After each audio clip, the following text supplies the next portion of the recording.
but we were just literally running ourselves ragged. I was doing 12-hour days, 7 days a week. Hannah Duraid, the CEO and founder of the Great Escape Game and Gameshow Allstars. Well, my whole focus and dedication was on the business and nothing else. So I didn't see my family, I didn't see my friends, became snappy. I guess it was just part of the journey though.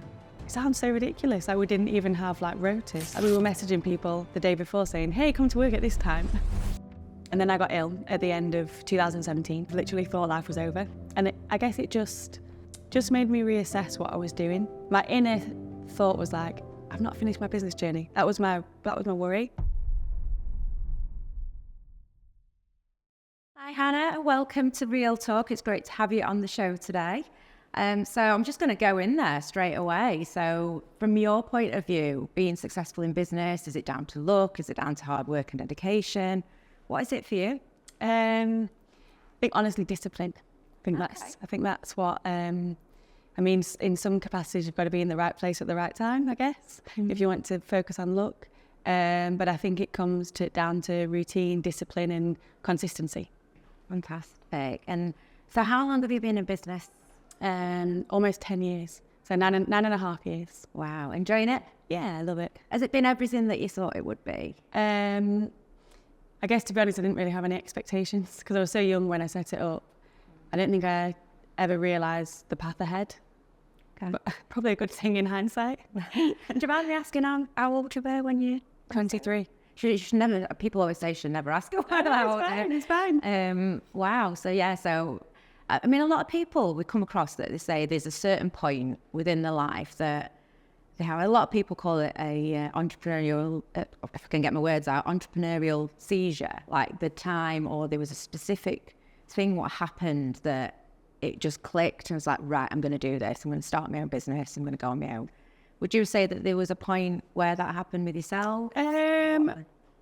Ironically, when I set up my business and one of my friends from travelling saw it, she said to me, you always wanted to set up a business, you always spoke about it. And I can't remember saying that, which is quite funny. Yeah. Okay. So kind of go back to the beginning. What kind of led you up to starting?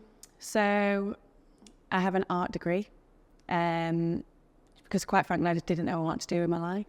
And I thought, I'll get the qualification. I'll get a good qualification if I do that. But I can also kind of bide my time. So I thought I can then, go into graphics or interiors or, something creative that I like. Yeah. And I've got a bit of a travel bug. And whilst I was on my course, I found out that you could do a year's top-up course to do a PGCE, which is like a teacher training course. And I thought, everyone always needs teachers and I'll go travelling. That was my plan, to go and travel the world and teach. And so I did that. And then because the school year starts in September, I was like, there's a whole year. And I went to a party and I saw a girl who I'd not seen in years. And she said, oh, what are you up to these days? And I'm a bit of a workaholic as well. So I'd picked up 5 jobs. So wow. Yeah. Not just one. Yeah, 5. I just wanted that mix, I think. So I did a school reception job because I wanted to see, I thought if I was going into teaching, I kind of want to see the holistic range of the school and what all kind of departments look like. And then I did it throughout uni, like waitressing, a restaurant job, bar job. What else did I do? I worked at a supermarket, and I also had summer classes. So did a bit of a mix. So that was a little bit like a mini business, my summer classes. So then I went to this party and a girl said to me, what are you up to? I said, I'm doing all these jobs. And she said, I'm going to Australia, you should come. And I was like, the travel bug within. That came out. Yeah. So she messaged me the next day. She was like, oh, serious, if you want to, you can. And I thought, do you know what? What have I got to lose? Like, let's go. I love that. So I quit all my jobs and booked a one-way ticket. And then whilst I was over there, I saw, I chose, should I go through Sri Lanka or Kuala Lumpur? So because you didn't have to get a visa, that was the easy option. I went to Kuala Lumpur and looking on TripAdvisor of things to do, and there were these things, escape rooms, and they just didn't really exist in the UK. So I think there was, probably about 10 or something at the time, probably less. So there was Manchester, Leeds, Scotland, London, Birmingham perhaps. But they weren't really a thing. So played it and just loved it. And I thought, oh my gosh, this is amazing. And I hadn't got my friend a present for her birthday. So as I was coming back, I Googled if there were any in the UK, because at this time I wasn't too sure. Yeah. And there was one where she was at university. So I thought, brilliant, this is going to be great. She's going to love it. Because it was really highly immersive. I did like a detective one. And like, I don't know, you went into this room, you hacked into computers, there was leather desks, there was globes. Like it was just a really like immersive, brilliant experience. So I took her to this one and I was raving about it because she always played online versions and it was awful. Yeah, it was awful. It was just a white room. They'd been to like some kind of car boot. There was all kinds of mismatched furniture, and anyone could have honestly done it. And I turned to her and said, oh gosh, I'm so sorry, like I've hacked it up so much. And she said, are you joking me? That was amazing. And you knew that you could do it. I was just like, what? So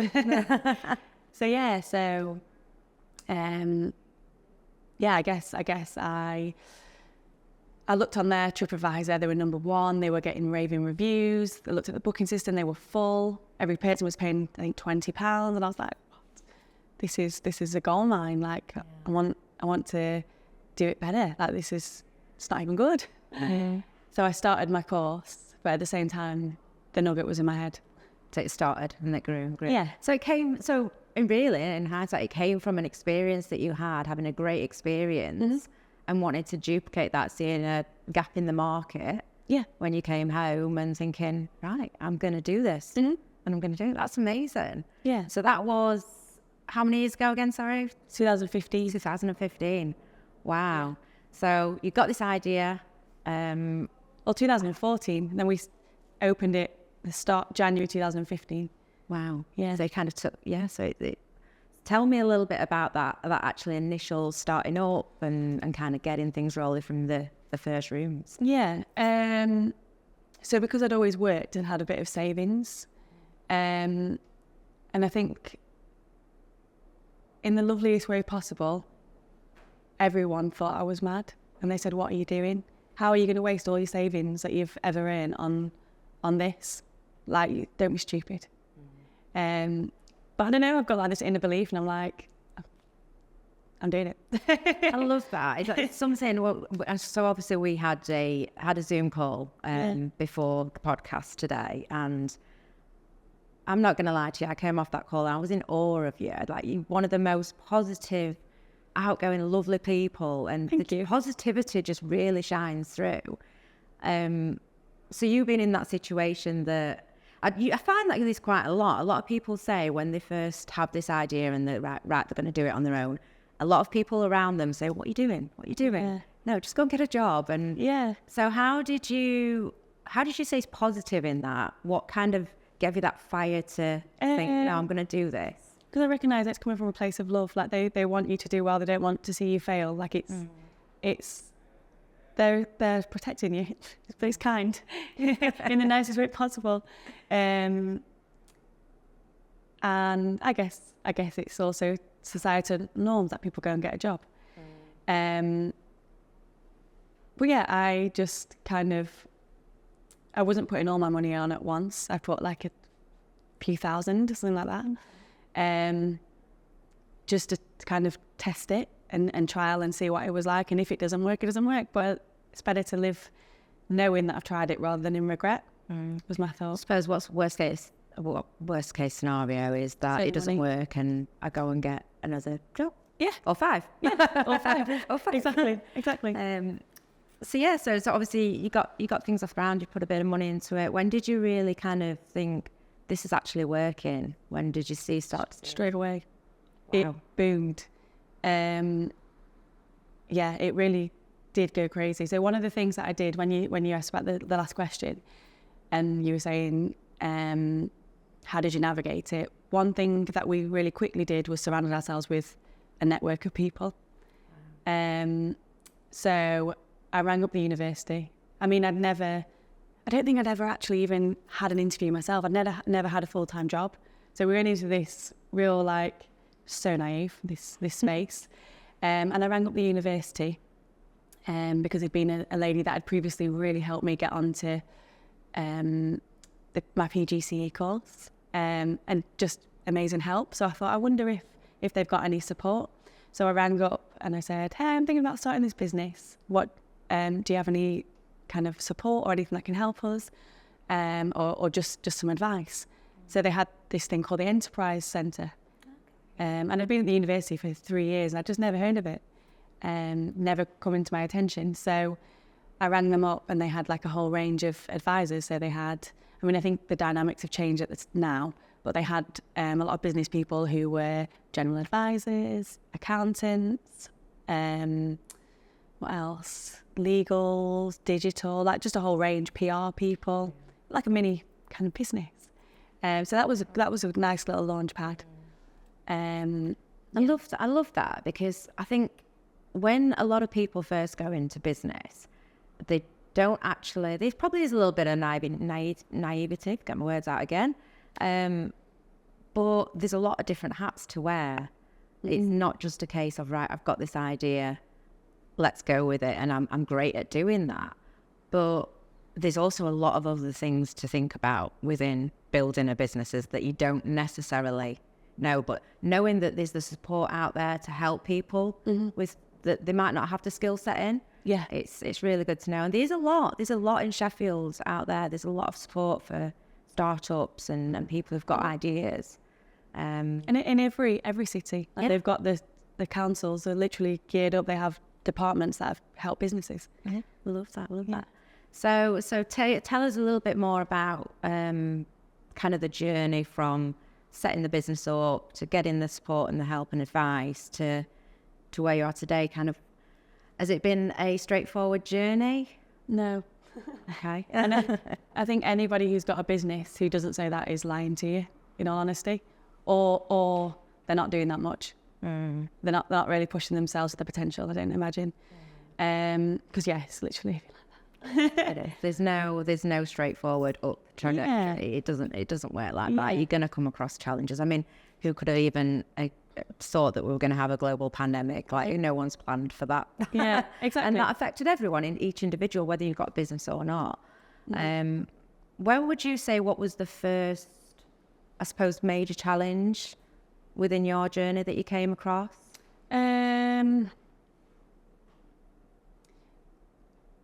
So many. I guess one that will really be helpful to the audience would be, it sounds so stupid, like looking back, but we were just literally running ourselves ragged. I was doing 12-hour days, 7 days a week. Wow. Yeah, not even joking. That's a lot of hours. Yeah, it really was. How did that affect you personally, doing that many hours? Well, my whole focus and dedication was on the business and nothing else. So I didn't see my family, I didn't see my friends. I guess it made my health suffer. We weren't eating right.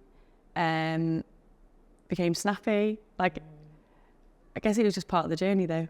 And we didn't, it sounds so ridiculous, like we didn't even have like rotas. Like we were messaging people the day before saying, hey, come to work at this time. We've just never seen the systems. Yeah. It sounds ludicrous, but that was the reality. We've come such a long way. Well, that's the thing. You don't know what these challenges are going to be, and you can't deal with them and overcome them and get to that next level without, I suppose, going through it. Yeah, of course. So how did you overcome that first challenge then? I think part of it, I got cancer. Not on the aftermath of the hard work.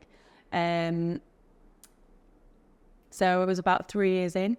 So we'd scaled really quickly.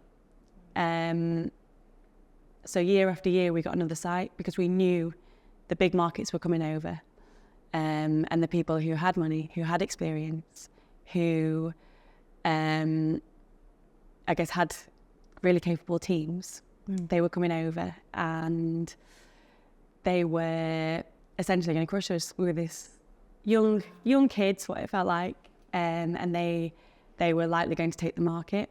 So what we did was we built a brand, and we appeared as if we did know what we were doing. So I found Alton Towers prop designers, we built a bar, we built a corporate area and so on and so on. But we'd literally scaled year after year. And then I got ill at the end of 2017. I guess it just made me reassess what I was doing. Okay. My inner thought was like, I've not finished my business journey. That was my worry. Okay. But yeah, I kind of literally thought life was over. And wow. Yeah, it's really difficult to explain if you've not like had that. But a little bit like an epiphany is like, yeah, kind of. Because it must have been a massive challenge. I mean, look, it's a massive challenge in itself. Like personally, like it's going to take a lot to get through. But while you're scaling and you've got other businesses coming over as well that can take over, that must have been a lot. I had this mindset anyway, but doesn't matter. Like you just got to see it that you have the opportunity to do your business, so that's okay. If people take you over, such is life. It is what it is. But you've got to try and kick the ball right. Yeah. And again, the positivity shines through. But that made me slow down. That made me really reassess. Because I thought, gosh, I'm running myself into the ground here. Yeah. And health is the most important thing out of everything. Like health comes first. Without health, you don't have anything else. Correct. So who did you have around you at that time? Did you have people to kind of turn to speak with, help you run the business? Because I'm assuming you're going to be having treatment as well. Yeah. So I had, at the time, who did I have? Yeah, we had all the departments because we'd scaled. We did have quite a lot of infrastructure. But what that also made me do is I kind of had, we spent a couple of years just consolidating further. So we had marketing teams, sales teams, operations teams, creative team. And the business, luckily we had systems and structure, so it did manage itself. It wasn't as if it was brand new. So yeah, I had great people, which was important. Have you ever been, because I think a lot of people can relate to this as a business owner, have you ever felt lonely?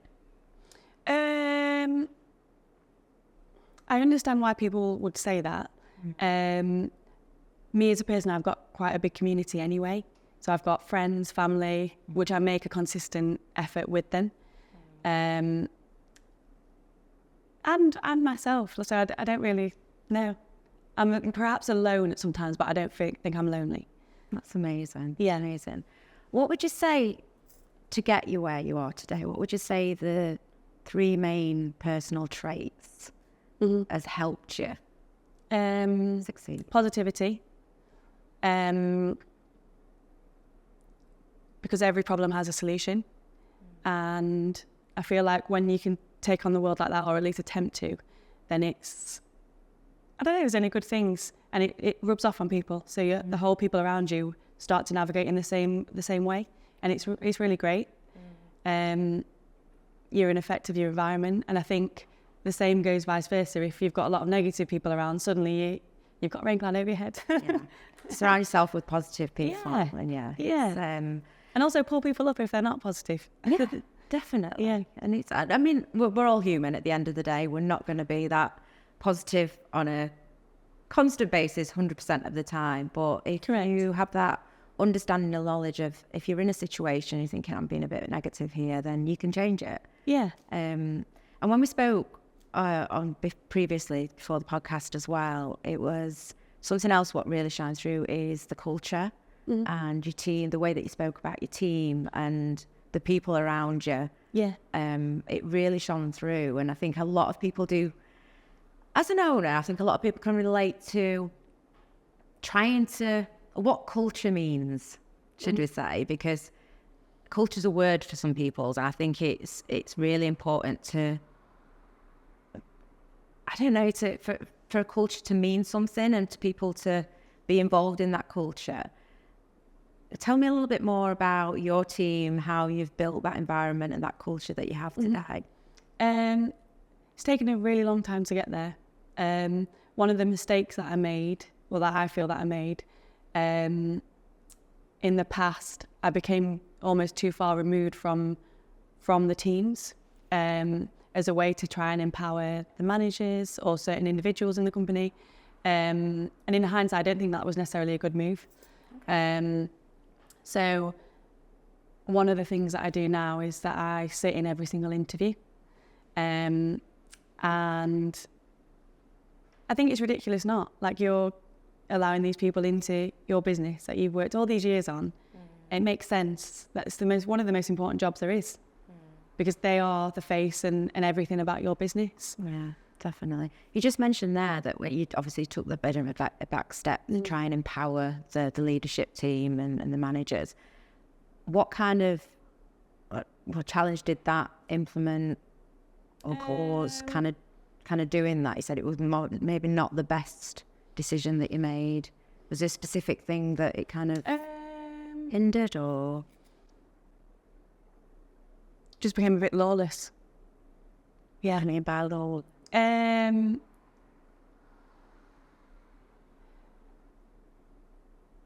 Because I guess at the time there wasn't as many structures and systems in place. There weren't as many rules to follow. It's a bit chaotic. Yes. Yeah. Oh, we've had times of chaos. Haven't we all? Yeah. Haven't we all? There's it's kind of, what can I do to eliminate that chaos? Systems and processes and structures are I think is so important in business, because you haven't got that. It is a little bit like, well, they don't know what they're doing. I don't know what I'm doing, which means the customer doesn't know what's happening. Correct. And it's how do we eliminate that chaos within the business? What would you say is your one biggest learning curve? Realising that you can't do everything by yourself, nor should you try. Okay. Yeah. Hear that quite a lot. And it is true. I think it's... I'm a generalist. do everything. Yeah. I'm a generalist. Yeah. Was there a certain specific time that you kind of came to that realisation that you can't wear all these hats and do everything, and you've got to let someone else have the reins to a certain extent? 100%. And I remember one of my first accountants, she drew loads of boxes and she said, write all the things that are in a business. So there was like admin, cleaning, finances, marketing, sales, etc., etc. And she said, right, what box are you in? And I think at the time I literally circled every single one. There was more, there was loads. And then she said, right, where do you want to be? So I maybe circled 3. And said, right, let's get there. So then we started on a journey of how to get to those places.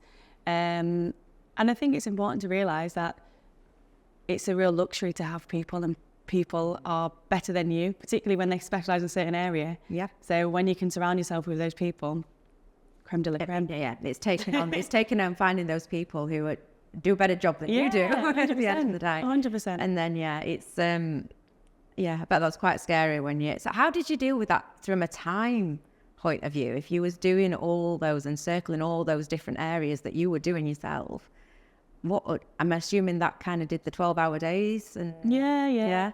How did you, from there, then thinking, right, I've circled these 3 boxes. I wouldn't recommend doing that in hindsight. I would not recommend doing it. It was so stupid looking back. Did you realise that you was doing it, that it was... I was knackered. Yeah. But because felt like there was so much to do and it was crazy fast and there was so many people coming in. It was just really difficult to break out of it at the time. I was just so young. And I think I had the fire to do it, so we just kind of got on. So how did you do it? So what did you put into place following that, I suppose, that little session with your accountant, like for you to focus on those 3 things? How did you kind of get from doing everything to focusing on what you enjoyed the most and what brought the highest value? I think partly it was after the first year because we scaled. So you have to let go of things. You can't do everything. So we went to a new city, got bigger, got better. And then, that site had to run and function without us because we were setting up this new site. Amazing. So how many sites have you got now? 4. Amazing. Yeah. And for the future, are you looking to open more and continue? So I've opened a new business before Christmas, so Gameshow Allstars. Which is amazing, by the way. So if no one's been, then you need to get yourself there. We went on our Christmas do, and yeah, it was a great night, great evening. Yeah. How do you?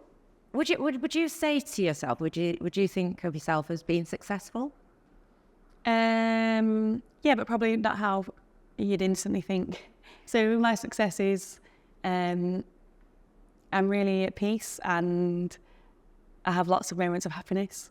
I love that. That was actually going to be my next question, was how do you personally measure success? What does success look like for you? So I think that is so different for everyone. And it's not about how many zeros you've got in the bank, how many years you've been going. There's something there's a reason why you set out to do what you did in the first place, and there's an end goal for you as well. I suppose you found that piece, but what is that end goal for you? Kind of what is next?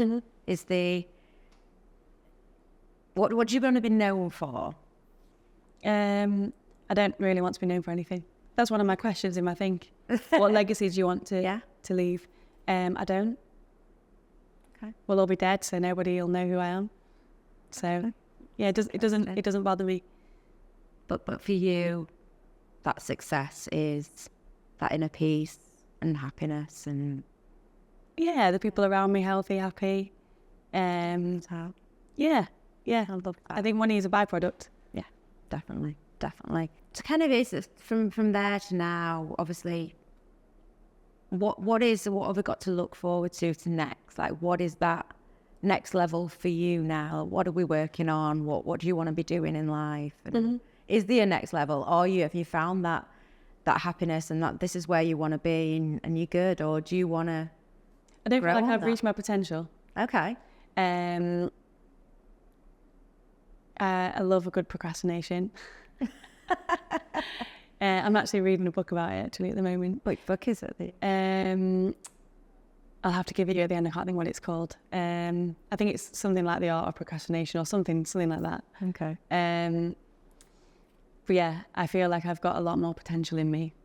So at the moment, I want to scale Gameshow site. Okay. What was your question? Kind of what is that next level? What's that next step for you? So, because the Great Escape been going so long, the next thing I want to do, what we're doing this year, we've decided not to scale because we've just opened that site, and instead we're nurturing back into the teams, and we're either creating new rooms there, but we're teaching the internal teams how to innovate, because historically only our top team has done that. Now everyone's going to innovate. What do you mean by it? Tell me a little bit more. So usually, for example, like in the operations team, you would just run the experiences day to day, but everyone's always hungry to help and do more and stuff. Okay. So usually we'd have particular, like, I don't know, the head of creative would do that. Maybe I would. The head of design would do it, just because of, I guess, their capabilities, their availabilities. But what we're doing now is everyone's getting involved. So we're teaching them, because I guess without your business growing and moving and evolving, and it's dying. So whilst we're scaling the next business, the old one's essentially dying unless we teach it how to innovate. Okay, right, yeah. So we're getting everybody who wants to be involved to teach them how to create the new games, market the new games, write all the policy in the systems, but it also gives that real ownership for the team. So it's brilliant.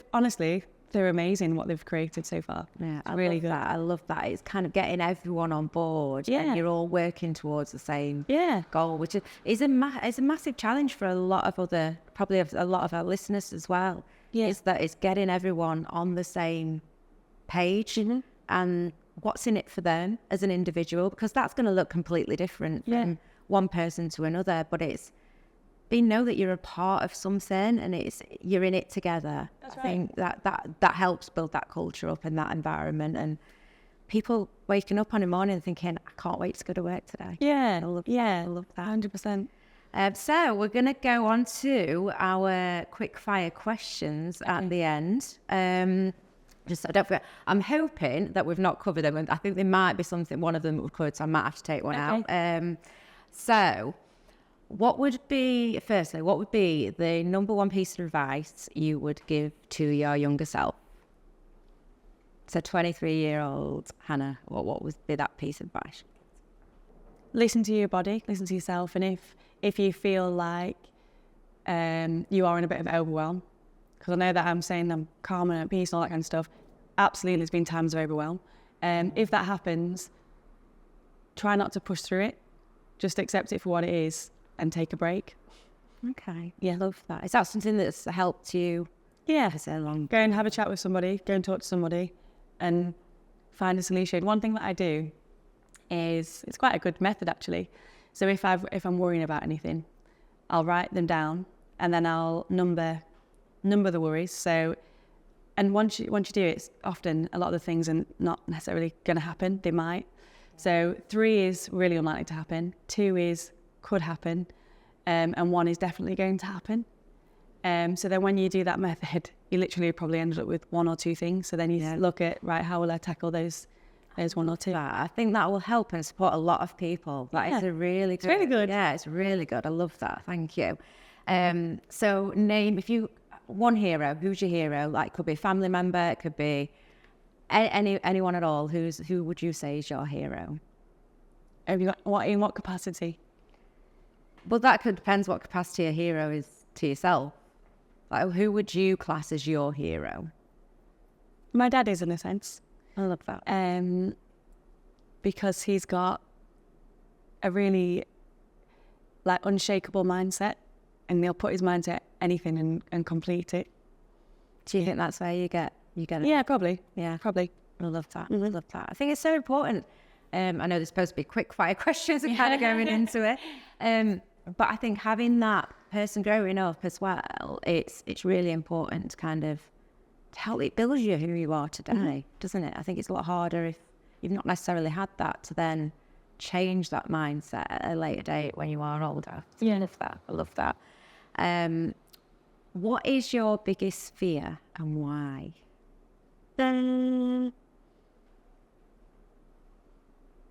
Living an average life is my biggest fear. Because I feel like I would be wasted. It's not, I feel like I've got so much to kind of do and give the world that I'd be wasted. I love that. Yeah. I love that. So so I suppose the biggest fear is then kind of being at that old age and thinking, I wish I'd have done. And having regrets for not doing and giving it all. I love that. I love that. I feel like I know the answer to this question already, but time and money, you can't have both. Time. Pick one. Easy. I feel like I already knew that. I already knew that one. What would you say the number one skill that is needed within business is or has been for you, and why? Emotional intelligence and building connections and reading people. I love that. I love that. And the last question. People say this is the most important question. Okay. So obviously we're in Sheffield. We've got two teams, football teams in Sheffield. I don't know if you follow sports at all, but got to ask the question, is it blue or white or red or white for you? 100% red or white. Yes. Love that. Well, no, it's been absolutely amazing, Hannah. Thank you so much for being on the podcast today. And again, I'd just like to say, obviously I spoke before and you inspired me massively, and you are the most positive person that I've come across, and you're amazing. You're amazing. Thank you. Congratulations on everything that you've achieved.